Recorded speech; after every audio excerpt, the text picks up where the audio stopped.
Hello and welcome to another episode of The Thriving Metabolism, where we discuss everything that impacts your hormones and metabolism so that you can take control, repair the damage, and lose weight consistently without making yourself miserable in the process. It's my mission to empower you so that you and your metabolism thrives and you never have to go through diet misery again. I'm Louise Digby, registered nutritional therapist, weight loss expert, and founder of the Nourish Method to Lasting Fat Loss. Today, we are going to be going through and debunking some myths that really plague the weight loss world. There are a lot of things out there that people say, professionals say, that are just not true. And all that misinformation really can set you on the wrong path and hamper your weight loss progress, but also your health overall. There's so many damaging things that are out there that, make your life harder apart from anything else. Often the simpler things, just like sticking with normal whole foods that are unprocessed, are going to do so much better than all of the diet foods and all of the processed foods that are labeled up as low fat or high protein or whatever the jargon is. They are really marketed well to make you think that they're going to help you to lose weight quicker or to be healthier, but actually if you just eat the plain whole food version of it, which is usually much tastier, is a hell of a lot more nutritious and a lot better for us. So that's the sort of thing that we're going to be delving into to help you to find out what the fact is and what the fiction is and make better food and lifestyle choices to help you on your journey towards your weight loss goals.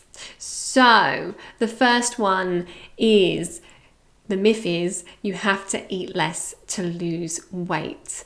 I cannot tell you how many times I've worked with women who have come to me and they've really not been eating very much at all. And that's not necessarily because they're dieting, just because they don't have a huge appetite. They kind of live off a very light breakfast, have a very light salad for lunch, and then maybe just have, some soup for dinner or something like that. Like, it's unbelievable how little some people eat.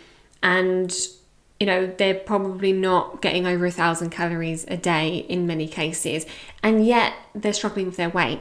And when we have someone come through the door like that, we almost always try and get them to increase how much they're eating. And this is kind of known as a reverse diet, where you gradually increase your calorie intake, and when you do it very gradually, you don't get the rebound weight gain because your body and your metabolism can adjust to it accordingly. But what we find for so many women that come to work with us in the Nourish Method is that actually they find they're eating more and losing weight than before they joined the program. So just know that you do not have to cut back to lose weight. If we're savvy and if we work on rebuilding your metabolism, repairing your metabolism and balancing your hormones and making sure that you're eating nutritious food, then often you end up eating more than you did before, which is good to know, right? So the next one is, if you're not feeling hungry, then you won't lose weight. Yep, I've heard this one quite a few times, and it's just so not true. Again, for the women that come to work with us, hunger is a thing of the past. Obviously, it's normal to get a bit hungry before your meals, and we want that. We want to be looking forward to our meals, but we shouldn't be spending all day feeling hungry and craving. No, that is not the way it needs to be for us to lose weight. So you do not need to be battling through hunger and using willpower to keep you on track. So if you're feeling hungry between your meals, you are not eating a balanced meal. You're not fueling your body properly, and we need to look at the balance of that meal and adjust it, usually to add more protein to keep you going. Another myth is that you have to eat little and often. And the reason why this is often promoted is because eating regularly boosts your metabolism. However, it doesn't really work like that. I mean, yes, every time we eat, it fires up our metabolism, but you're also eating, so that's what's supposed to happen, and they kind of balance each other out. Eating little and often can work really well for some people, but it seems to work better for younger people. And the reason for that is because when you're younger, your body is better at regulating your blood sugars and bringing your blood sugars back down again after eating. As we get older, it's more challenging for your body to bring those blood sugars back down quickly. And if you listen to any of my previous podcasts, then hopefully you might know that every time we eat, our blood sugars increase, our insulin level also increases. And insulin is a hormone that is there to help bring down your blood sugar levels back to the normal range. And it does that by moving those blood sugars into your cells and storing that sugar as fat, unless we need it for energy. So we will use some of that sugar for energy, and then any leftovers get stored as fat. So for that reason, we think of insulin as our fat storage hormone. So every time you eat, you have that hit of insulin. So the more we eat, the more insulin we produce. So we want to minimize those blood sugar peaks and minimize those insulin peaks by not eating, every couple of hours, and instead having 3 solid meals per day to give us enough time between meals to bring those blood sugars down and get into fat burning mode, which is what we get into when our blood sugars are in a nice steady state. Okay? So that one is definitely a myth. The next myth is a big one, and hopefully you've heard this by now, that fat makes you fat. Or hopefully you've heard the opposite of it, that it isn't true. Fat, when we eat it, when it's in our digestive system, we break it down into its constituent parts, triglycerides and lipids. And then we absorb those things separately, and they go off and do various different jobs in the body. So when we absorb fat, it doesn't even resemble fat in your body anymore. We make our own fat, and we make it from the sugars in our blood. So when we have high blood sugars, like I was just explaining, we convert any of the leftovers into fat. We do not make fat from fat, okay? Part of the reason why we are told that fat makes us fat is because obviously dietary fat and our body fat, it has the same name. It's all called fats, but actually they're very different in their makeup.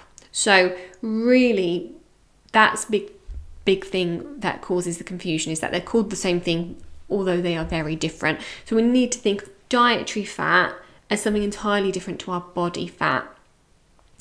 And the other reason why fat has this reputation for making us fat is because it's higher in calories than carbs or protein. So when you're following a weight loss approach that is focusing on reducing the amount of calories you're eating, fat gets demonized because it's higher in calories. And if you eat fattier foods like avocado and hummus and oily fish and nuts and seeds and butter and eggs, they're all things that are going to push your calories up higher, and so they're going to be deemed as fattening. But actually that isn't true, because those foods that I've just listed are so incredibly nutritious. They're some of the most nutritious foods out there and incredibly helpful for supporting your hormone balance and your metabolism and your overall health, because we need fat. We use it to make hormones.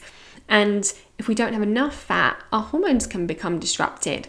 So fat does not make you fat. And actually, we need plenty of fat in the diet in the form of those foods that are so often restricted on plans like Slimming World and Weight Watchers. Let's be having avocado, hummus, oily fish, nuts and seeds. Let's have butter. Stop eating the margarine. Butter instead.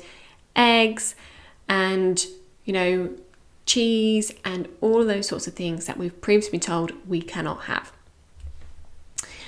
And on that theme, another myth is that carbs make you fat. Now, I've just explained about how your blood sugars, when they're too high, that can lead to fat storage, and that is certainly true. And carbohydrates, when we have too many of them, yes, they can raise your blood sugars and cause fat storage. But that does not mean that carbs make you fat. It does not mean that we should cut out carbs. We do need carbs. We, particularly as women, we need a certain amount of carbohydrate to fuel our thyroids, to fuel the hypothalamus, which is like the hormone center in the brain. It controls your sex hormones, thyroid hormones, stress hormones to a certain extent. So if we're underfueling our body with carbohydrates, then we're going to start getting hormone disruption, and that is going to cause stubborn weight, but it's also going to contribute to poor sleep and more cravings and various other issues. So whilst we definitely don't want to be going crazy on the carbohydrates, we also need to make sure that we're getting some in the diet to fuel your hormone balance. Now, another myth is that if you're not losing weight, you're doing something wrong. That could not be further from the truth. And yes, if you're following a calorie controlled diet, then you might expect to see weight loss week on week if you're in a calorie deficit. But as you hopefully know by now, there are many drawbacks of following a calorie controlled diet. Mainly that it completely ignores your metabolism, your hormones, your individual needs, what's going on in your gut, with your liver, whether there's any inflammation or deficiencies or intolerances, all things that impact your fat burning. And, many women come to us who are in a calorie deficit and are still not losing weight, and it's because they haven't addressed all these other factors. So if you're not losing weight, it doesn't necessarily mean that you're doing something wrong. It might mean that it's just going to take some time. It's going to take some time for your gut to repair, for your hormones to balance, for your metabolism to repair, for your blood sugars to become stable, for the levels of inflammation in your body to reduce. Often when we work with women, in fact always when we work with women, we run tests to find out what's going on in their bodies. Find out, is their thyroid functioning properly? Are their blood sugars steady? And all those other things that I've just mentioned. And when we get the results back, if there's minimal imbalances, then we expect to see steady weight loss. But if there's lots of imbalances going on, particularly if there's imbalances in the thyroid, then it's going to take some time. Same for if there's imbalances in the gut. And so many women that we work with don't realise they have imbalances in the gut because they're not getting major symptoms, but there can still be imbalances in the gut bacteria. And if that's the case, it takes time to address that and restore that balance. So we need to make sure that we have realistic expectations and that we understand that actually it takes a few months to balance hormones and it takes a few months to balance the gut, sometimes more. So we need to be patient and we need to be realistic when we are taking a more nourishing approach to our weight loss. Another myth is that skipping meals will help you lose weight faster. Now, the tempting thing when you're trying to lose weight is just to stop eating, just to try and cut out stuff and thinking, oh, I'm not hungry, so, I'll save some calories and I'll just skip breakfast or I'll skip lunch or whatever. But there's a couple of problems with that. Number one is that if we are not eating regularly and we're skipping meals, then that can cause a stress response in your body. It can cause your stress hormones to rise and your blood sugars to rise with that. And that can mean that actually, while you might expect skipping a meal might help you lose weight and you might get into fat burning because you haven't got any food inside your system, instead what's going to happen is your blood sugars are going to increase. That's going to increase your insulin, which is our fat storage hormone, and that is going to put us into fat storage, not into fat burning.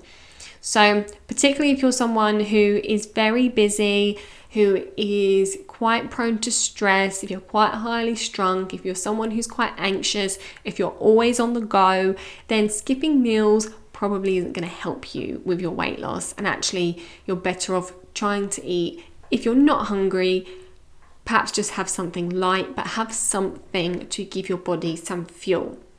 You know, when we're very busy and stressed and we're buzzing around here, there and everywhere, you know, that stress can suppress your appetite. So we don't realize that we actually need some fuel, but putting in fuel is absolutely key.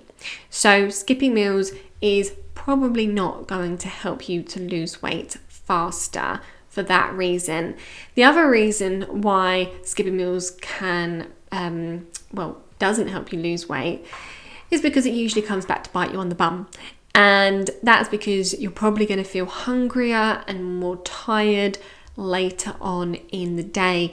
And a lot of women that we work with who have issues around controlling their snacking in the evenings and kind of controlling binging usually are trying to restrict elsewhere, and they often start off their days trying to eat too light, not eating enough, and then at the end of the day their bodies fight back and the cravings are unreal.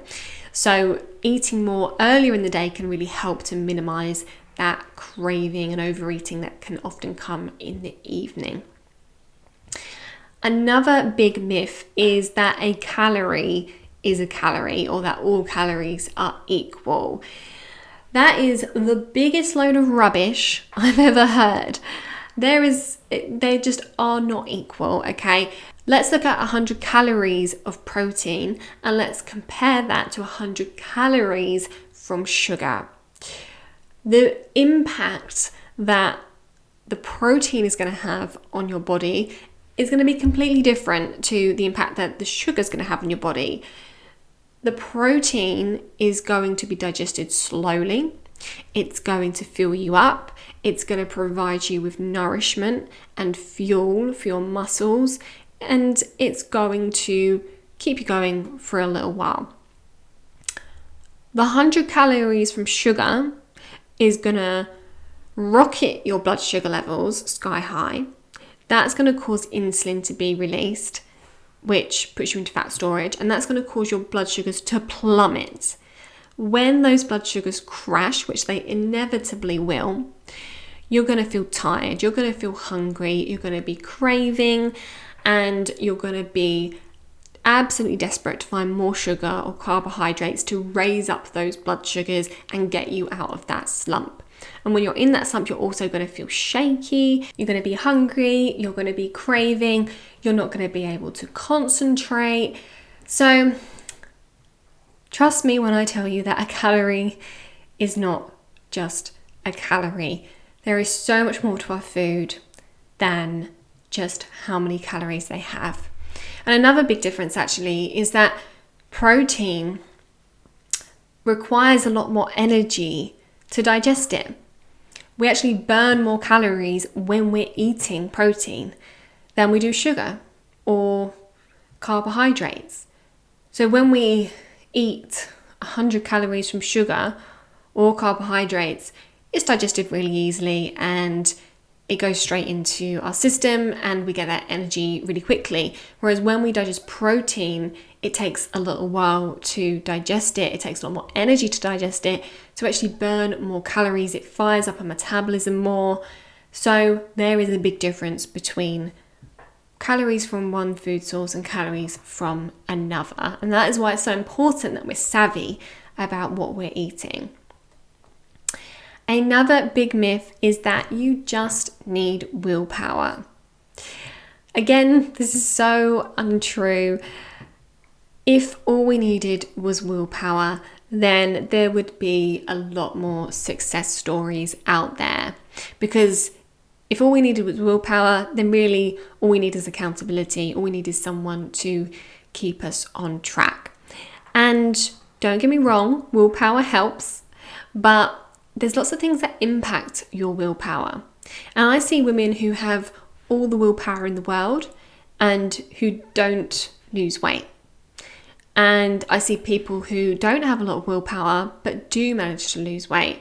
And it's because the little willpower that they have, they are using it to make savvy, smart decisions about what they're eating. So much more than willpower, we need to be making the right food choices to nourish our bodies and to be meeting our body's nutritional needs. Another myth is that vegetarian diets help you to lose weight.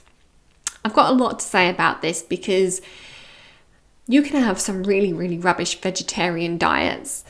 You don't have to eat any vegetables at all to eat a vegetarian diet. It sounds healthy because when you think about a vegetarian diet, you think that someone's going to be eating lots of fruit and veg and salads and stuff, but actually you can live off pasta and rice and bread and cereals and not go anywhere near a fruit or a vegetable to be a vegetarian.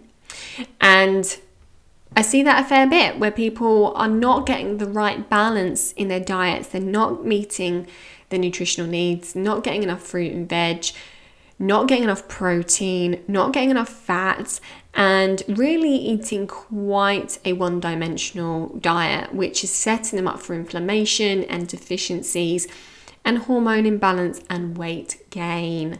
So vegetarian diets, yes, they can be very nutritious, but you've got to be savvy about it. And you've got to be making sure that you're getting all those macronutrients in, getting the fiber in, getting the nutrients in order to be losing weight and being healthy overall.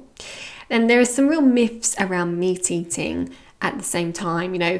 We have been told that meat rots in the gut, but that just isn't true. That doesn't happen. Of course, if you're very constipated and the food isn't moving through, then there's going to be all sorts of fermentation happening of any food that you're eating.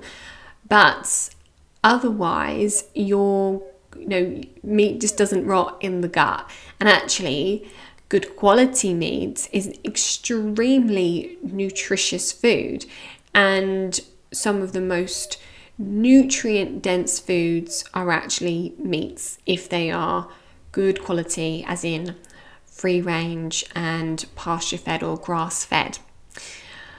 Yes, lower quality meats can be quite inflammatory. Certainly processed meats aren't so good for us. But that doesn't mean that you have to eat a vegetarian diet to be healthy. So that's the main takeaway that I want you to get from this myth, is that you can still be healthy and eat meat. Okay, now it's time for my favorite fact of the week. And this one is this. Chemical exposure in women is correlated to a significantly higher risk of hormone-mediated cancers. Now, I talk a lot about how with our ladies in the Nourish method, we always want to reduce exposure to toxins.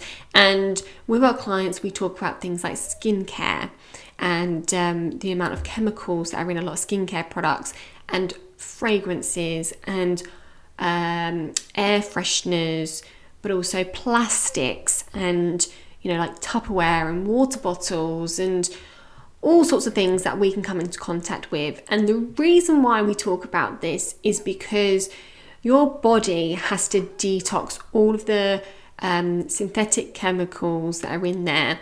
And a lot of those chemicals are hormone disruptors. They're very similar in structure to our own hormones. So they can be disruptive to our hormones, and they can also raise your toxic load, which makes it more challenging for you to get into fat burning mode because of the way our bodies want to try and store away those toxins in our fats and prevent fat burning. So that's why we make it an important part of the Nourish method, to make sure that we're reducing our toxic load. And what this study has found is that these same chemicals have been linked to a higher risk of hormone-dependent cancers. So what that means is cancers that are stimulated by hormones, and that's typically things like breast cancer, ovarian cancer, uterine cancer, cervical cancer. So there's been found to be much higher rates of these cancers in women who have a higher exposure of these chemicals. And we are all exposed to these chemicals. As I said, they're in our skincare, they're in the plastic that we use to store our food and drink, they're in the things we use to fragrance our home, they're in our furniture. So I'm not saying this to scare you, but just to raise some awareness and to get you thinking and looking at some alternative options. And even if you're using BPA-free plastics, we want to try and switch to alternatives like glass or aluminium, because there's still other plastics in the BPA-free plastic that can leach into your food and your water. So just some food for thought there. Switching to some of these phthalate-free, PFA-free products can help to lower our exposure to these synthetic chemicals and hopefully help us lose weight, but also to lower our risk of these hormone-dependent cancers. Thank you so much for joining me today. If you'd like to talk to me about anything that I've discussed in this episode, you can reach me on Facebook and Instagram by searching at Louise Digby Nutrition. If you're enjoying this podcast, please head to Apple Podcasts or wherever you get your podcasts, and make sure you hit follow or subscribe and leave a review. Thanks again, and I'll see you next time.